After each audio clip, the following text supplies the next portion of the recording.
Hi, I'm Jean-Pierre. Thank you very much for joining us today at Design Lounge. And I'm very fortunate to have with us today Matt Kelly, Managing Partner of Level 5 Strategic Group. And Matt's going to be talking to us about how to build a powerful brand. Matt, thanks for joining us.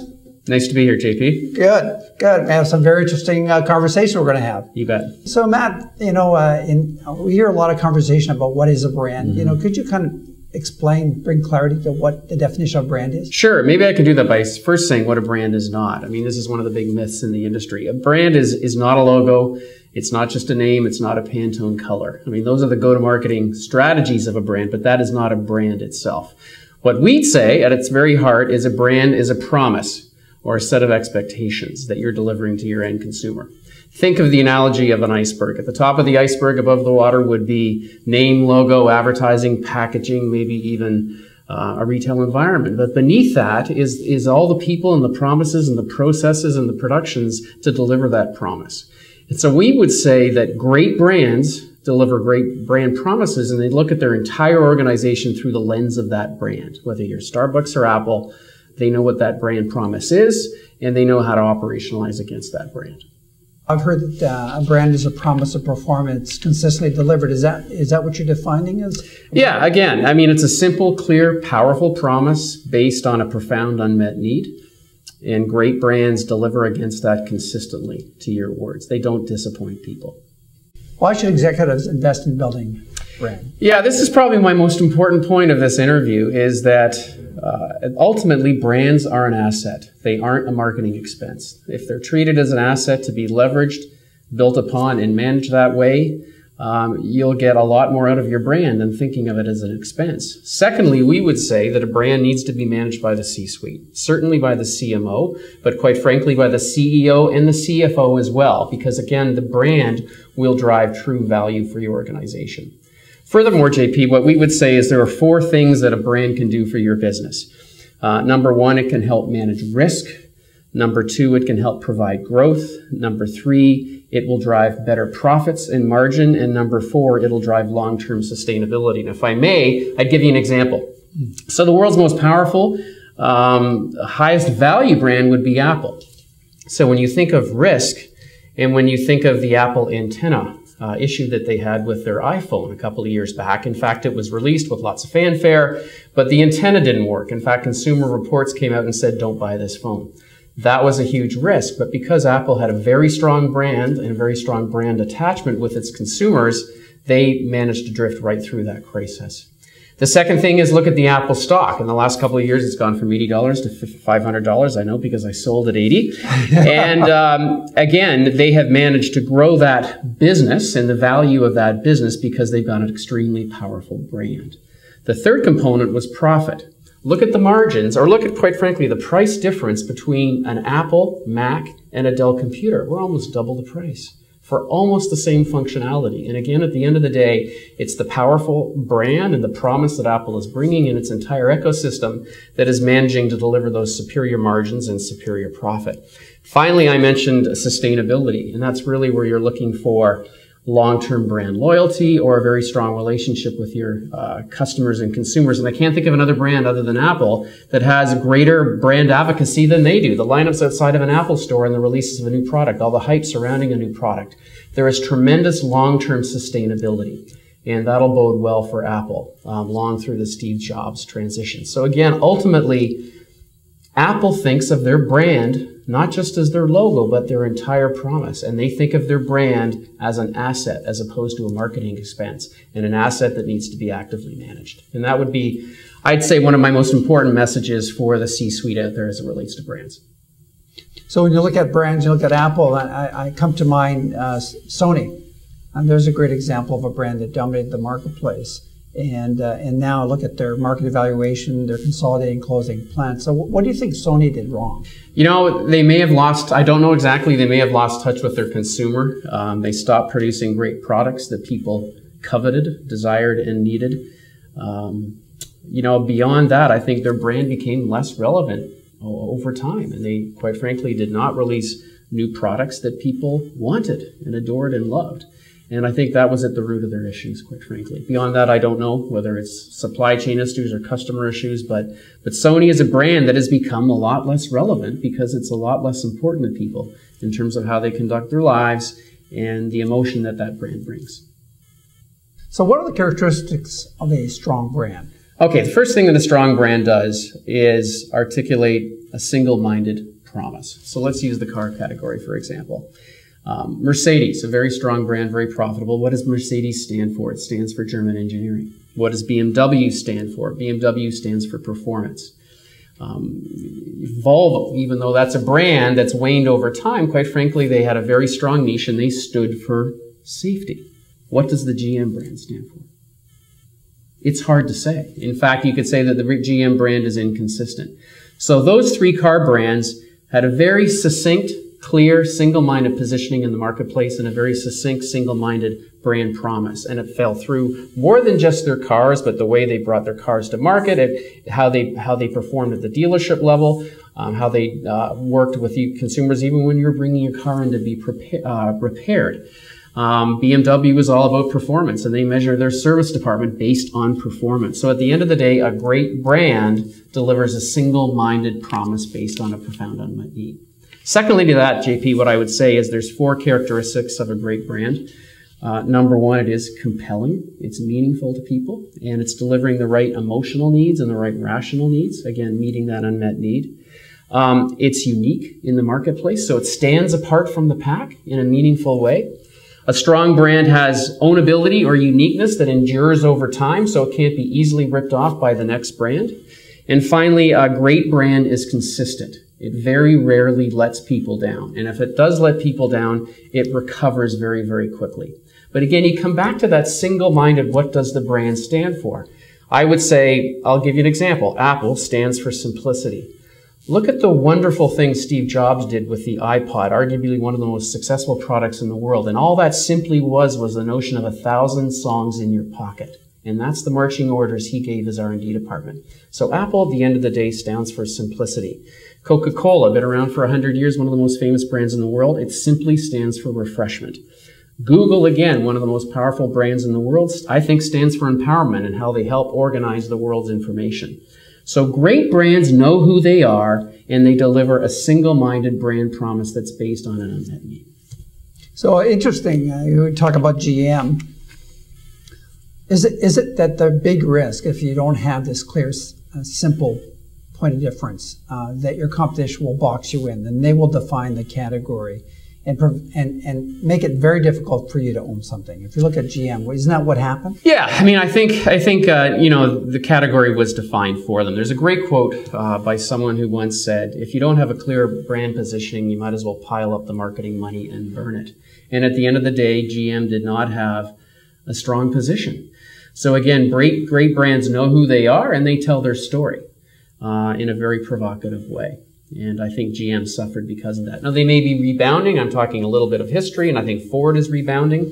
But at the end of the day, these brands have to have a very powerful, single-minded idea of what they stand for. Another word for it is reputation. What reputation do you want in the marketplace? How important is emotion in brand building? In terms of how brand decisions are made, all decisions are made on a mix of emotion and rational need. What we like to say is the impulse to act is emotional. It's something that you can barely control. It comes from almost your biochemistry. And the veto is very rational. So if I can give you an example with the iPad 2. I can't believe the number of people that were considering the iPad 2. I mean, it was an emotional response that said, I got to have this latest toy. But then the irrational veto kicks in and says, I've already got one, or I've got a PC, or I've got a laptop. Do I really need this iPad 2? So when you think of any decision you're going to make in your life, buying a car, buying a coffee, buying a suit, it's this wonderful alchemy of emotion and rationality. And the trick is understanding what mix is. What emotions do you really want to drive upon, and what rational attributes do you want to drive upon? The second thing with emotion is it's important to realize that emotion embeds memory. So when you think of your very earliest childhood memories, or you think of a fabulous memory from last week, it probably was associated with a lot of emotion. Happiness, joy, fear, anger, you name it. And so at the end of the day, memories are embedded by emotion, and behavior is embedded by emotion. So it's critically important, JP, that we understand what that emotion is. And again, this is, I think, what separates great brands from mediocre brands. Great brands have figured out how important emotion is, and they figured out a way to go after emotion and trigger that emotional response that ultimately triggers that decision to act. How do you know what emotions to build your brand with? Yeah, that's the million-dollar question. We created a tool called Brand Map with an affiliation with a research company named HotSpecs here in Toronto. And what it does is it maps the relationships between emotions and rationality. When you think of the emotions of being happy and warm and love, they're very similar to one another, which is very different from an emotion of fellowship, accepted, or being connected, or the emotions of being bored and unaffected. So we have basically mapped all the human emotions and all the human personality types and all the functional reasons why someone would buy a product. And we've mapped them onto a map to figure out, number one, what is the ideal brand experience on that map? Number two, where is your brand on the map and how well is it delivering against the emotions and rational attributes that matter, and how is the competition doing and where's the opportunity for growth? So we've created this tool called Brand Map that does that. And why is Brand Map different? What we've figured out after 20 or 30 years in the business is most marketing research gets it wrong. I mean, they focus primarily on the rational attributes, because it's easy for people to articulate what those rational attributes are. When you're in a focus group, for instance, people will say why they bought something, but it's not the underlying reason that they bought it. So this research really gets at the underlying emotional reason why you might consider buying a particular product. And then what it secondarily does is it maps the relationship between that emotion and the rational attribute that underpins that. Wow, that's very powerful. So I guess what it's exploring is what I'll define as hidden need states, and so really understanding what are the needs, emotive needs that the customer is looking for that's not being met by the competition or the product. Is that? Yeah, that's essentially it. Again, it's critical that you truly understand what is motivating people to buy, and that they don't have an intellectual alibi to do that. So if I was to show you a visual here of a brand map, this is a brand map of the perfect brand. And you can see in the middle of the brand map, there's lots of red heat.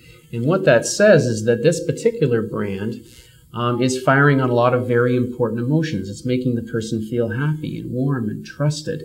It's delivering on other particular needs like price and convenience. In this particular example I'm showing you right now, this is the Tim Hortons brand, and it's almost closest to the most perfect brand there is because it's a brand that's firing on all the right attributes and it doesn't have any negative baggage associated with it. If I was to show you another brand, this is the brand of British Petroleum after the spill. It had absolutely no emotional attachment on the positive side, but it had lots of negative attachment. So it had things like feeling dishonest, feeling a brand that's unfriendly, feeling a brand that's incompetent, a brand that's a failure. And so one of the things that the brand map enables us to do is saying, you know, how strong is your brand and how strong is the competitive set? Have you got any negatives to overcome? And what are those positive things you want to leverage as a brand? If I can give you a couple more examples, this next brand is the Canada brand. And you can see that the Canada brand is very strong, but it leans a little bit to the right side of the brand map, which says that we're loyal, we're polite, we're a little bit of a follower. And if you go to the extreme of that, we're a little boring, quite frankly. So that's the Canada brand. When we then looked at the USA brand, in this particular instance, we looked at the California brand, it was at the left side of the map, a brand that inspires you, a brand of leadership, a brand of influence. And what was interesting, if you then look at the stars on the map, you can see those were what the important attributes were. So the California brand, in this particular category, we were talking about innovation and your ability to deliver innovation. The California brand was firing on all the right attributes. The Canada brand was not. And it told the Canada brand where to go to get better and to be more competitive with California. So at the end of the day, the brand map is like a map, and it tells you where to go in terms of, number one, the ideal, your competitive set, and where you stand as a brand, and how should you improve as a brand. So it allows you to kind of narrow down the gap. So between California and Canada, you'd use those metrics and that understanding to say, here's how we narrow the gap. But what other things would you pull from that emotive landscape to help drive the business? Well, what you would get is focus and clarity. So again, the brand map has 196 personality attributes. The brand map would tell us from a personality attribute standpoint, which are the top 3 or 4 most important attributes that will drive market share and sales. Secondarily, the brand map will tell you whether that particular attribute is ownable or not. So for instance, a brand that can be trusted, a brand that's built its reputation on trust, maybe tires for a car, for instance. It will tell us whether trust is an important attribute amongst a collection of attributes.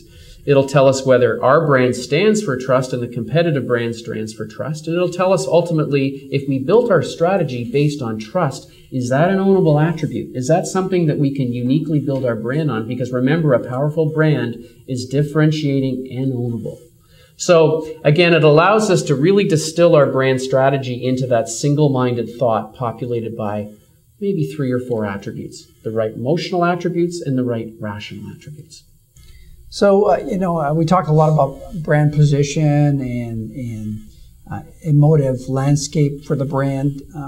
You hear in a lot of meetings, this whole discussion around brand value and defining the brand value. Can you explain a little bit more about what that means, brand value? Well, one of the notions of brand value, in addition to its extrinsic and intrinsic value, is what value do you bring your customer? And so we would call that the customer value proposition. And what we try to do is, leveraging the insight from brand map, is we distill the value proposition down to its very simplest emotional and rational elements. So if I can give you an example, here's a Visa Black ad. So you can see the Visa Black ad on the right and you can see the brand map on the left. And what we were able to decipher from the map is that Visa Black really wanted to be in the inspiring leadership zone. They wanted to be in the influence zone. And so you can see from the headline in the ad, it says Black Card members experience more. So that's really what their brand promise is with this $495 patent carbon pending card, you can experience more. But then if you look a little deeper into the ad, you can see the rational benefits. So what they're saying here is the rational benefit is a 24-hour concierge.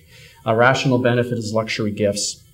And as I just mentioned, a rational benefit is this patent-pending carbon card for $495. Those are the defining rational benefits of the Visa Black Card. How they want you to feel, however, as an owner of that Black Card, is one that is very inspired, very performance-driven, and something that you deserve. And at the end of the day, the personality of that, the personality of that brand is one of being a player, a shooter. Like you're at a cocktail party and you're going to whip out a $495 card, then you are a shooter. It says something about you as a person in terms of that brand that you are carrying. So at the end of the day, the value proposition of this Visa Black Card was all about performance. That's what they're delivering. And they were selling and underpinning performance with this short list of rational attributes and emotional attributes. And that's how you put together a value proposition based on a short list of most important attributes. So what are the key success factors in bringing a brand to life? Okay, so let's number one assume that you've got a great brand strategy that your executive team is aligned behind, that's based on that profound unmet need. Then I would say, relating it back to a lot of what you do, JP, is let's create a terrific branded environment that delivers that particular brand promise. So again, I'll use the Apple Store. I mean, Apple has reinvented retail. They have created a wonderful branded environment to sell their products. But they did it not only linked to their entire brand strategy of making things simple, and in this case, making the shopping experience simple. Secondarily, they did it based on that profound unmet need that says, I need to try things, I need to experiment, I need to demystify technology. I can't keep up with the constant change in technology. And so you go to an Apple Store, the vast majority of people in an Apple Store are not buying things. They're experimenting, they're playing with things, they're going to the Genius Bar and learning how to use things. And at that point, you're getting fabulous brand attachment. So what's happening there is Apple has executed a wonderfully tight on-brand experience based on those brand attributes. And then they fundamentally executed flawlessly against it. They train, they incentivize, and they measure their performance, and they have terrific control over their branded experience. I heard a great little story the other day about how much control they have over their branded experience. Most retail stores, you would know this better than I, but most retail stores use quarter-inch tile. Steve Jobs insisted that they use 3/4-inch tile to deliver a particular experience. Not only does every retail store have to deliver 3/4-inch tile, they have to deliver 3/4-inch tile from a mountain in Italy where they mine the granite. So there is control over the branded experience. So just to summarize what they did, where they created a great brand strategy, they then took it into a branded environment, they took it into the retail environment, the packaging, the logo, everything, and they created a very tight brand experience aligned to the brand promise of simplicity. And that's how you do it. It's the hardest part, and that's where the marketing comes in from the brand strategy. So Matt, that's great. You know, if you're a retailer or a company that relies on a physical presence in the marketplace, but if you're P&G or if you're Conagra, where you're a consumer packaged good company, how does it apply this brand experience and linking the brand promise and the brand position to the brand experience? You know, nothing really changes. At the end of the day, you need to understand whether it's a retail environment or whether it's a packaged goods. You know, what is that emotional need and the rational need that you're delivering with your product? And is your product ownable? Is it differentiating? Is it the same as everybody else's? And is it meaningful to people? So whether you're in a branded environment or a packaged goods company, the rules still apply. You need that single-minded brand promise of the product that you're delivering. And then you need to make sure that that product performs against that. Again, whether it's the packaging or the product itself, is it performing and delivering consistently against that unmet need? So fundamentally, I would say that the rules don't change. Truly understand as a packaged good, what is that product delivering? And are you delivering it consistently? So back to my old days, it wasn't a packaged good. I was a Kraft and Pepsi for a while. And again, Pepsi had a very single-minded brand promise versus Coca-Cola. In my KFC days, KFC stood for finger-licking good chicken, whether it was in a retail environment or delivered to your home. They truly understood what their brand, I would call it DNA, is. What's the essence of the brand promise? So you could be Listerine or you could be a cake mix. What is that brand promise you're delivering? What is that collection, that short list of emotional and rational attributes that underpin that promise? And then how do you take that brand to market? So fundamentally, JP, the rules don't change.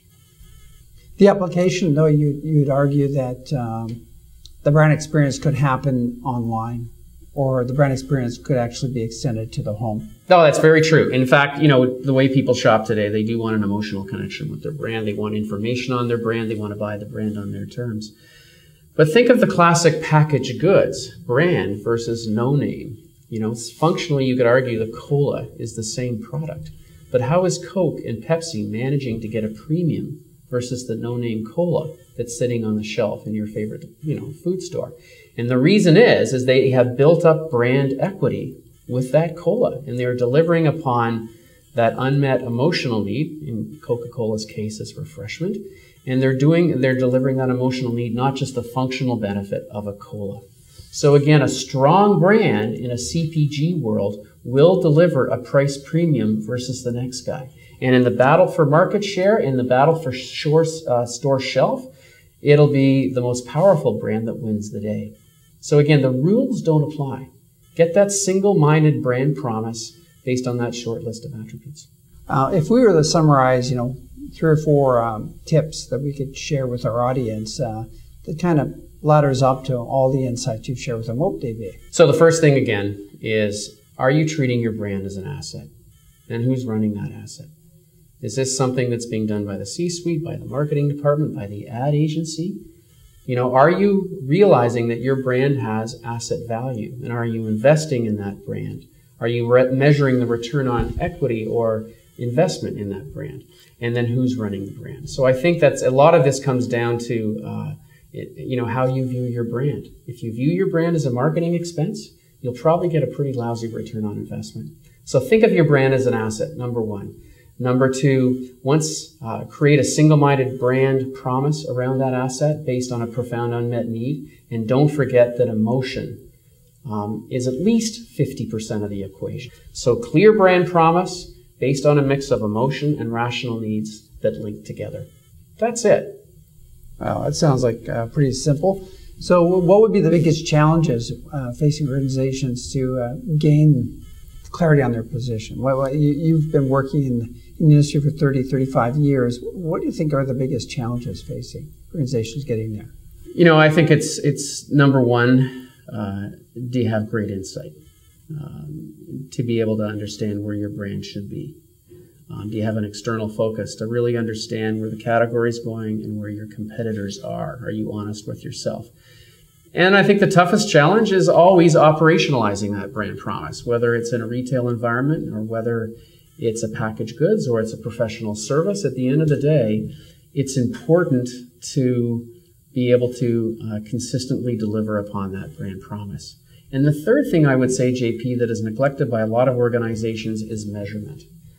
If you have the insight that says these are the 3 or 4 most important attributes we're going to build our brand promise on, there is no reason that you can't put the discipline in place that says I'm going to measure our performance against those attributes. I'm going to see if our marketing moves the needle over time. I'm going to see if I'm changing the impressions of my customers over time. I'm going to see if I'm getting a return on investment on my marketing. So if you've had the discipline and the focus to say, I'm going to deliver this brand promise based on these attributes, measure against it. In that way, fundamentally, you are treating your brand as an asset rather than a marketing expense. Thank you very much, Matt. This was a fabulous presentation. I got some great insights on brand positioning and more importantly, the whole emotional side of branding. And so thank you. And thank you, folks, for joining the Design Lounge. And I hope you found this session insightful. You'll see at the bottom of your screen a call-in number. Please call in. We're going to keep the lines open for the next 15 minutes. Please ask questions. Matt is here to answer your questions, or you have any insights or things that you want to share with us. Thank you again. This is Jean-Pierre for joining us at Design Lounge today. Thanks. Take care.